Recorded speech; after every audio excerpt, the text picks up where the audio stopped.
سورہ شورا کا آغاز ہو رہا ہے۔ اس سورت میں 53 آیات اور 5 رکوع ہیں۔ آپ پیچھے سے سنتے چلے آ رہے ہیں، قرآن حکیم میں 7 صورتیں ایسی ہیں جو خامیم سے شروع ہوتی ہیں، ان کو خوامیم سبع کہتے ہیں۔ ان میں سورہ شورا بھی ہے۔ شورا کی وجہ تسمیہ اس صورت میں آگے چل کر مشورے کی اہمیت کو بیان کیا گیا ہے اور حکم دیا گیا ہے کہ تمہارے آپس کے معاملات مشاورت کے ساتھ حل ہونے چاہیے۔ اس وجہ سے اس صورت کا نام سورہ شورا ہے اور حروف مقطعات کے ساتھ اسے شروع کیا گیا ہے، حامیم، عین، سین، قاف۔ بارہا آپ سنتے ہیں یہ حروف رموز ہیں، اللہ اور اس کے نبی کے درمیان راز کی باتیں ہیں۔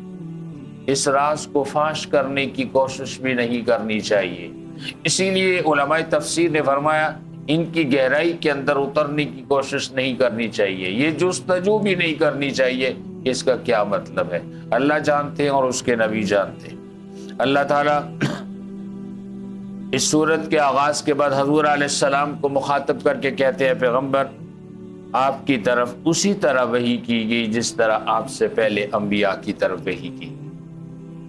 آپ جانتے ہیں حبوط آدم سے اللہ کی طرف سے آسمانوں سے وحی کا سلسلہ شروع ہوا۔ پہلا انسان زمین پر آیا تو اللہ تعالیٰ کی طرف سے اس پر وحی اور ہدایات بھی اترنا شروع ہوئی۔ پھر انبیاء علیہ السلام آتے رہے، اللہ کی طرف سے وحی آتی رہی، ہدایات آتی رہی۔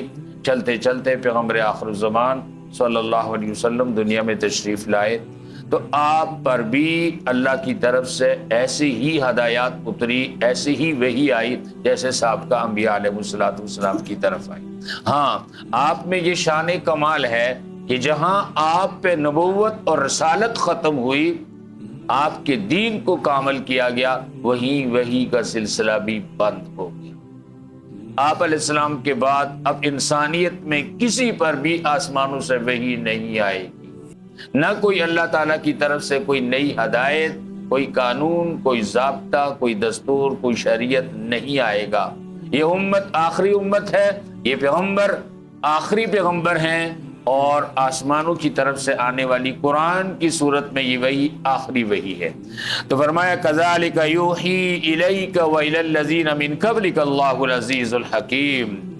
اے پیغمبر آپ پر اسی طرح وہی آئی جس طرح آپ کے پہلے انبیاء پر آئی، اللہ زبردست حکمتوں والے کی طرف سے۔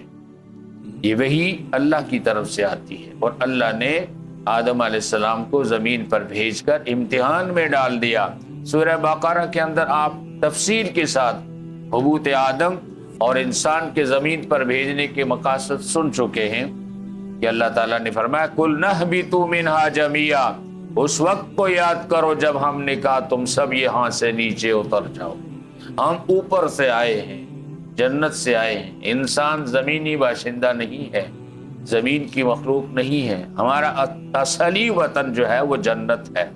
انسان جنتی اور اصل ہے، زمین پر بھیجا امتحان کے لیے۔ الذی خلق الموت والحیات لیبلوکم ایکم احسن عملا۔ تمہیں زندگی اور موت اس لیے دی گئی، ہم دیکھنا چاہتے ہیں تم میں سے اچھا عمل کون کرے اور برا عمل کون کرے۔ اچھا عمل کرنے والے سے ہمارے جد امجد آدم علیہ السلام کے ذریعے وعدہ کیا گیا، اس کو پھر دوبارہ واپس جنت میں بلا لیا جائے گا۔ اور جس نے زمین پر آ کر برے اعمال کیے، گناہ کیے، بدعمالیاں کی، فسق اور فجور میں، اللہ کی نافرمانی میں پڑا رہا، اللہ فرماتے ہیں وہ جنت واپس نہیں جا سکے، وہ جہنم میں جائے۔ اسی لیے آج کی آیتوں میں بھی بتا دیا گیا کہ آخرت میں انسانوں کے 2 گروہ ہوں گے، ایک جنت میں جانے والا، ایک جہنم میں جانے والا۔ لہو ما فی السماوات وما فی الارض، اسی کا ہے جو کچھ آسمانوں میں اور زمین میں ہے۔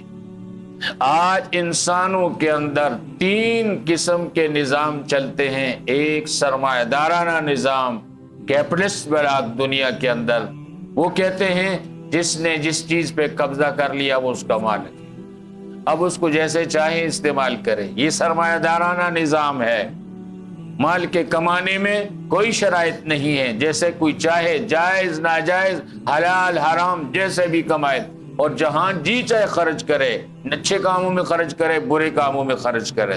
ایک اشتراکی نظام ہے، سوشلسٹ کمیونزم، وہ کہتے ہیں مال سب کا مشترکہ ہے، اور اسلام کہتا ہے مال جو انسان کو ملا ہے یہ امانت ہے، مال کا اصل اور حقیقی مالک اللہ ہے۔